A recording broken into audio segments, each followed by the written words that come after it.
namun di sini ada sedikit seperti dicirikan bahwa padi ini agak berwarna kuning ya. Tentunya di masa generatif ini, jika daun itu warna kuning, tentunya padi ini membutuhkan Assalamualaikum warahmatullahi wabarakatuh. Selamat datang kembali di channel Inspirasi Petani, channelnya para petani Indonesia.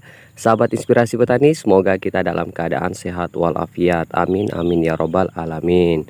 Nah, sahabat Inspirasi Petani, saat ini kita sudah berada di salah satu demplot ya, demplot atau pengamatan dari Inspirasi Petani, khusus padi varietas Mekongga yang ada di sana ya, sana, dan padi khusus Impari 32 yang ada di depan saya ini.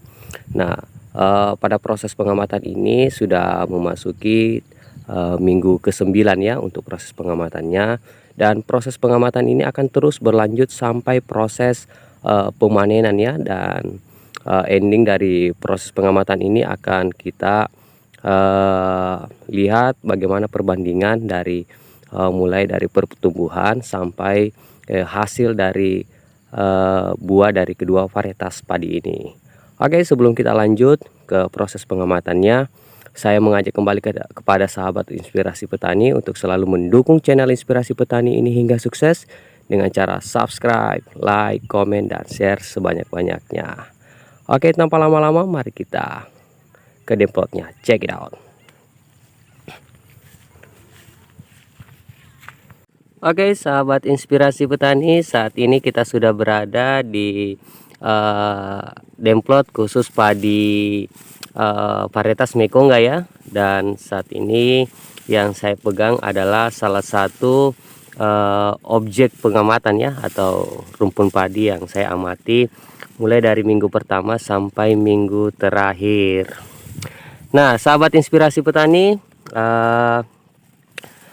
padi ini atau padi Mekongga ini sudah memasuki tahap atau fase generatif ya. Di sini kita bisa lihat padi ini sudah apa ya, bunting ya.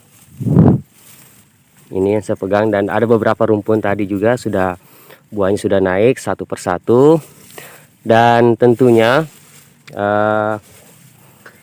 perawatan atau penanganan di masa generatif ini ya generatif tentunya sangat berbeda dengan masa vegetatif ya. Tentunya kita akan lebih fokus kepada pengisian bulir dan tentunya produksi buah yang lebih banyak ya, supaya bisa menghasilkan produksi yang lebih tinggi. Nah, secara sederhana kita lihat dari kondisi daun. Untuk di minggu ke-9 ini cukup sehat juga ya. Namun seperlunya kita akan tetap mengantisipasi agar padi ini tidak kekurangan unsur Ca ya, atau kalsium di masa generatif ini ya. Mungkin sahabat petani melihat kenapa sih daunnya ini agak patah. Mungkin beberapa hari yang lalu ya, untuk kondisi cuaca di daerah saya ini lagi angin kencang, cukup tinggi anginnya ya. Sedangkan untuk kondisi anakan itu sudah tidak lagi produksi. Dan saya hitung juga untuk produksi anakan terakhir dari padi Mekongga ini untuk satu tanaman ini sudah bisa menghasilkan sampai 35 anakan ya. Cukup luar biasa juga. Dan untuk serangan hama, saya pikir masih sisa-sisa ya. Ini ada yang berwarna putih, ini masih sisa-sisa dari di masa vegetatif ya, ini serangan hama pelipat daun ya. Namun sekarang saya lihat dalam kondisi pemulihan, dan sepertinya yang harus kita lakukan di masa generatif ini adalah bagaimana kita bisa mengantisipasi dari supaya tidak kering ya daun padi ini, sehingga kita bisa lebih fokus pada nanti pengisian bulir padi.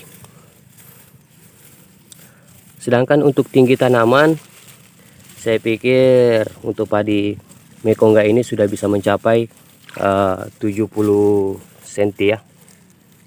70 cm. Dan nantinya kita akan lihat jika sudah berbuah total ya. Nanti kita lihat bagaimana, karena banyak juga petani mengatakan bahwa padi Mekongga itu agak mudah roboh juga ya. Nah, nanti kita lihat bagaimana. Oke, selanjutnya kita akan menuju ke Demplot Impari 32.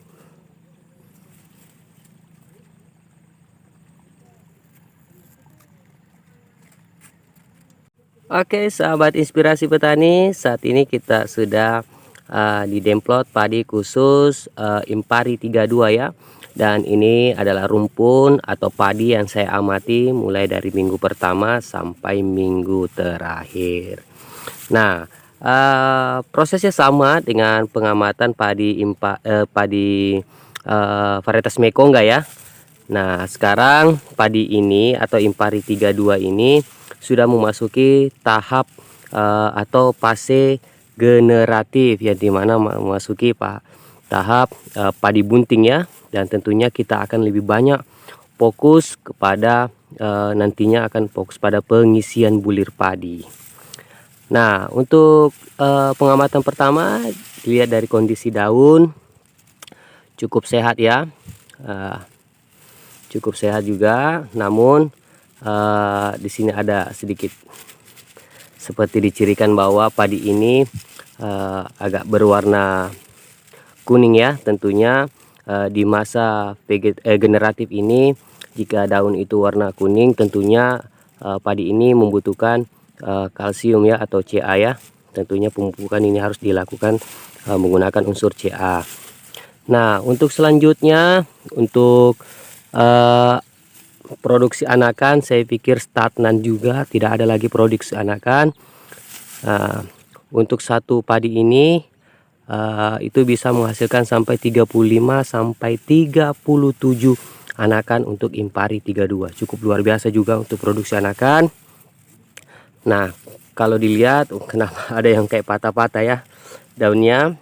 Beberapa hari yang lalu di daerah saya itu terjadi angin kencang, dan sama di padi Mekongga juga itu agak patah ya daunnya. Dan sedangkan untuk tingginya itu sudah berkisar sampai 75 cm ya, mencapai 80 cm ya untuk di minggu ke-9 ini. Sedangkan untuk hama ya, hama itu saya pikir mulai dari batang juga itu aman ya. Biasanya banyak di sini wereng kalau di fase begini, tapi saya pikir tidak ada. Untuk di daun juga, untuk pasca serangan dari hama pelipat daun ya, ini masih ada sisa-sisa serangannya ya. Daun padi berwarna putih, dan ini sudah dikendalikan, aman ya, aman ya. Secara sederhana untuk kondisi kesehatan cukup aman ya.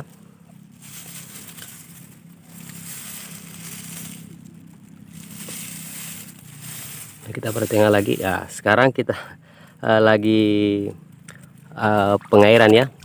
Kita air karena beberapa hari lalu kita sempat keringkan, dan sekarang kita air lagi.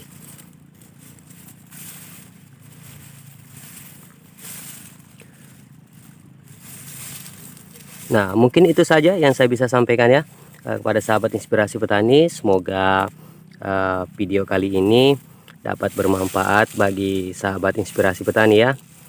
Tentunya ending atau akhir dari cerita atau pengamatan dari inspirasi petani adalah supaya petani dapat memilih padi yang pas ya untuk sawahnya ya. Tentunya inilah tujuan dari saya mengamati kedua padi ini ya, yakni Impari 32 dengan Mekongga, supaya bisa menjadi referensi bagi para petani Indonesia. Oke, mungkin itu saja yang saya bisa sampaikan kepada sahabat inspirasi petani. Semoga video kali ini dapat bermanfaat bagi sahabat inspirasi petani. Jangan lupa subscribe. Wassalamualaikum warahmatullahi wabarakatuh. Salam petani Indonesia.